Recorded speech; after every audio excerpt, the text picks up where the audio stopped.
అందరు నమస్కారం. నా పేరు నరేష్. వెల్కమ్ బ్యాక్ మన యూట్యూబ్ ఛానల్. పోతే దువ్వాడ శ్రీనివాసు, అలాగే మాధురి, అలాగే దువ్వాడ వాణి, వీళ్ళు ముగ్గురు ఈ విషయం ఏదైతే ఉందో గత 5 రోజుల నుంచి కూడా దీని గురించి చర్చిస్తున్నారు.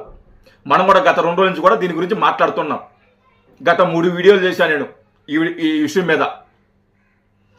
వాణి ఏమో నాకు విడాకులు ఇవ్వకుండా వేరే మహిళతో అక్రమ సంబంధం పెట్టుకున్నాడు, వాళ్ళిద్దరు ఒక ఇల్లు కట్టుకున్నారు, ఆ ఇంట్లోనే వాళ్ళిద్దరు ఉంటున్నారు, ఆ ఇంట్లోనే వాళ్ళు తింటున్నారు, అక్కడే పండుకుంటున్నారు, వాళ్ళు లవర్స్ లాగా ఊర్లు తిరుగుతున్నారు, టూర్లు తిరుగుతున్నారు, నాకు విడాకులు లేదు, ఆవిడతో అక్రమ సంబంధం పెట్టుకున్నారు, నాకు న్యాయం చేయండి అని చెప్పి గత 5 రోజుల నుంచి కూడా ఆవిడ ఆ ఇంటి ముందు ధర్నా చేస్తుంది. ఇది మనందరూ తెలిసిందే. అయితే ఈ మాధురి మాత్రం మా ఇద్దరిది హెల్దీ బాండింగ్, మాకు అక్రమ సంబంధం లేదు, మేము ఎలాంటి తప్పు చేయలేదు, నేను ఆయనకి సేవలు చేస్తున్నాను, ఆయనకు వండి పెట్టడం కానీ, ఆయన నా దేవుడు, నేను భక్తురాల్ని, ఆయనకి నేను సేవలు చేస్తున్నాను, అంతకు మించి మా మధ్య ఏమీ లేదు అని చెప్పి ఆవిడ గత ఎప్పుడైతే ఈ ఇష్యూ బయటకు వచ్చిందో అప్పటి నుంచి కూడా అదే మాట మీద మాట్లాడుతుంది ఆవిడ. నిన్న జాఫర్ ఇంటర్వ్యూలో కూడా సేమ్ అదే మాట్లాడింది. అయితే నాకు నిజంగా ఆ మాటలు విన్న తర్వాత నాకు చాలా బాధ అనిపించింది. ఎందుకంటే దువ్వాడ శ్రీనివాసు మరోలా మాట్లాడతాడు, మేమిద్దరం శారీరక సంబంధం కలిగి ఉందాం, మా ఇద్దరికి మేమిద్దరం అక్రమ సంబంధంలో ఉన్నాము, మేమిద్దరం కలిసే ఉన్నాము అని చెప్పి దువ్వాడ శ్రీనివాసు వాడు మాట్లాడతాడు.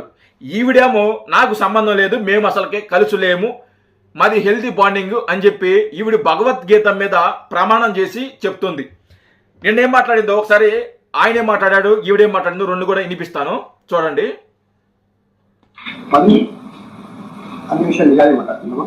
కాకపోతే కాస్త 50-50 లేదు, 100% నిజాలే మాట్లాడుతున్నాను, అన్ని నిజాలే చెప్తాను, 100% నిజాలే మాట్లాడుకుందాం, ఉన్నది ఉన్నట్టు చెప్తాను అని చెప్పి ఆవిడ అంటుంది. దేవుడి మీద ప్రమాణం చేసి మీకు ఇబ్బంది లేదని భగవద్గీత తీసుకొచ్చాను. ఏం చెప్పినా నిజాలే చెప్తాను, నిజాలే చెప్తాను. ఈ భగవద్గీత మీ ఇష్టం లేదు, నేనేం చెప్పాను ఇప్పుడు నేను నిజాలే చెప్పాను, నేను నిజాలే చెప్తాను కూడా. ప్రమాణం చేయలేదు, ఈ భగవద్గీత మీద ప్రమాణం చేసి మీకు అన్ని నిజాలే చెప్తాను. మీకే కాదు, చూస్తున్న ప్రేక్షకులు కూడా అన్ని నిజాలే చెప్తాను. భగవద్గీత మీద ప్రమాణం చేసింది, అన్ని నిజాలే చెప్పాలనింది, అన్ని నిజాలే చెప్తాననింది. మీకే కాదు, చూసే వాళ్ళు కూడా నిజాలు చెప్తాను, దాంట్లో ఎలాంటి సందేహం లేదు, భగవద్గీత మీద ప్రమాణం చేసి చెప్తున్నాను అని చెప్పేసి ఆవిడ ఏం చెప్తుంది, సేమ్ అదే చెప్తుంది. చూడండి, మీకు దువ్వాడ శ్రీను మధ్య సంబంధాలు ఎలాగా భావించాలని ఏ రకంగా అనుకుంటారు? అంటే నేనైతే మా ఇద్దరి మధ్యలో ఉన్న సంబంధాన్ని ఒక హెల్దీ ఫ్రెండ్షిప్ రిలేషన్షిప్, ఒక హెల్దీ బాండింగ్, ఒక హెల్దీ ఫ్రెండ్షిప్ అని నేను అనుకుంటున్నాను. మా ఇద్దరి మధ్య ఉన్నది హెల్దీ బాండింగ్ అని చెప్పేసి ఆవిడ మాట్లాడుతోంది. మరి దువ్వాడ శ్రీనివాస్ ఏం మాట్లాడుతున్నాడు అది కూడా చూడండి. సంబంధం ఉంటుంది కదా, వివాహత సంబంధం వస్తుంది కదా, వెళ్తుంది కదా, కరెక్ట్ అయింది, కరెక్ట్ అయింది, తప్పండి, నేను అబద్ధం చెప్పదలుచుకున్నాను. నాకు ఎందుకంటే ఎప్పుడైతే ఇవన్నీ చెప్పేశాడు కదా, మేమిద్దరు కలిసే ఉంటున్నాం, శారీరకంగా కలిసే ఉంటున్నాం, మా ఇద్దరికి అక్రమ సంబంధం జరుగుతుంది, నేను కనెక్ట్ అయ్యాను అని చెప్పి ఈయన మాట్లాడుతున్నాడు. ఆవిడేమో మాకు అసలు సంబంధమే లేదు, మేము అది హెల్తీ బాండింగ్, మేము ఎలాంటి తప్పు చేయలేదు అని చెప్పి ఆవిడ మాట్లాడుతుంది. తర్వాత ఏం మాట్లాడుతూ చూడండి.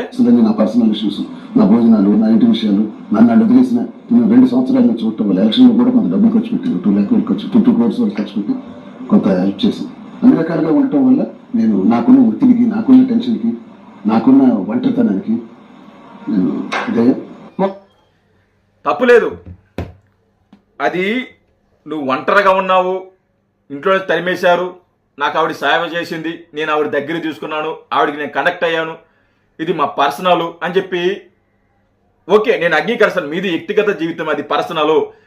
ఇదే విషయం ఏరే వాళ్ళదైతే ఖచ్చితంగా మీకు చెప్తున్నాను, నేనైతే దీని మీద రెస్పాండ్ అయ్యాను కాదు. ఇదే విషయం మీద గతంలో చాలా జరిగాయి. గత 3 రోజుల నుంచి కూడా 1.5 నెలల నుంచి కూడా లావణ్య అనే ఒక అమ్మాయి అలాగే రాస్తారనే విషయం ఉంది కదా, వాళ్ళ ఇష్యూ జరుగుతూనే ఉంది. అది రోజు వైరల్, అది అసలు వైరల్ కంటెంట్.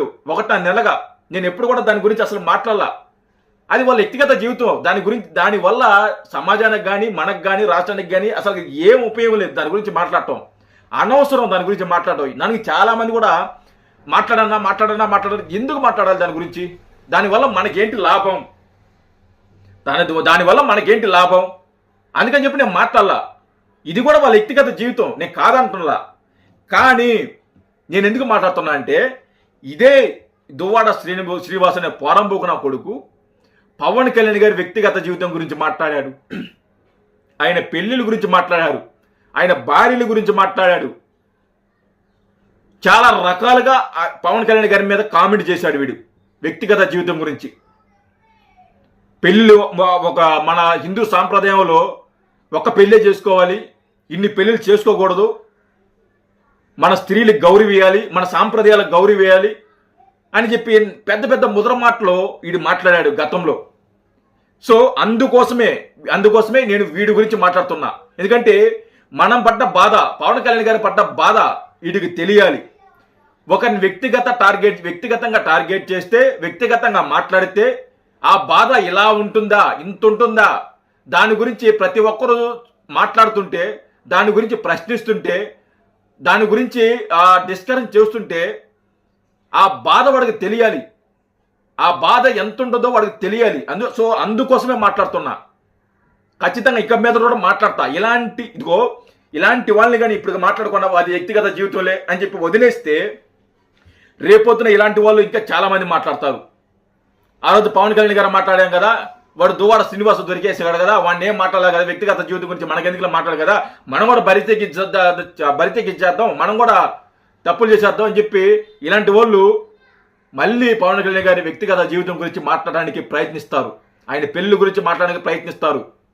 అలాంటి అవకాశం మనం ఇవ్వకూడదు. అందుకనే నేను వీడి మీద నేను ఫుల్గా టార్గెట్ పెట్టిన వీడి గురించి. వీడిని గతంలో పవన్ కళ్యాణ్ గారు కొడక అన్నందుకు వీడిని పోలీస్ స్టేషన్లో కుక్కను కొట్టినట్టు కొట్టారు. మీకు గుర్తుందో లేదో, దాని మీద వీడియో కూడా చేసిన, వైరల్ అయింది ఆ వీడియో. కుక్కను కొట్టినట్టు కొట్టారు వీడిని. అంత విధంగా పవన్ కళ్యాణ్ గారిని టార్గెట్ చేసి మాట్లాడతారు వీడు వ్యక్తిగత జీవితాల గురించి. ఈరోజు దువ్వాడ శ్రీనివాస్, ఈరోజు నీకు తెలుస్తుందా ఆ బాధ ఏంటో, ఆ ఇబ్బంది ఏంటో? ఈరోజు నీకు అర్థమవుతుందా? ఒకరి వ్యక్తిగత జీవితం గురించి మాట్లాడితే మన వ్యక్తిగత జీవితాలు వస్తాయి బయటికి. ఇక్కడ ఎవరు శుద్ధ పూసలు లేరు, ఎవరు మంచి వాళ్ళు లేరు, అందులో మీ పార్టీలో ఎవరు మంచోళ్ళు లేరు. అందరూ తిరుగుబోతులే, అందరూ వ్యభిచారులే. చాలా మంది 80% వ్యభిచారులే, మిగతా 20% మంచోళ్ళు ఉంటారు కూడా.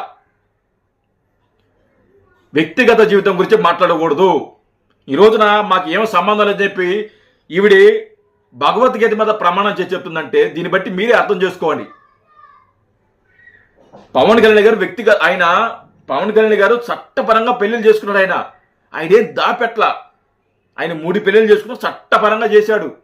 కానీ ఈ పోరంబోకు నా కొడుకు మాత్రం భార్య ఉండంగా విడాకులు ఇవ్వకుండా మరో భార్యతో అక్రమ సంబంధం పెట్టుకొని ఆ భార్యనే లంజా అని తిడుతూ, ఆ కడుపుని పుట్టిన కూతురులే లంజా అని చెప్పి సంబోధిస్తూ మాట్లాడుతున్నాడు వీడు. ఇలాంటి వ్యక్తులు మన సమాజంలో, మన బాధ్యత గల పదవులో ఎమ్మెల్యేగాను ఎమ్మెల్సీగాను మనల్ని పరిపాలించడానికి ఇలాంటి వ్యక్తులు మన సమాజంలో ఉన్నారు. ఇలాంటి వాళ్ళని వదలకూడదు. ఖచ్చితంగా అవసరమైతే వీడి గురించి మళ్ళీ కూడా వీడియో చేయడానికి నేను సిద్ధంగా ఉన్నా. వీడి గురించి ఖచ్చితంగా మళ్ళీ కూడా వీడియో చేస్తా నేను. వీడిని అంత తేలిక వదిలిపెట్టే సమస్య లేదు. జై హింద్.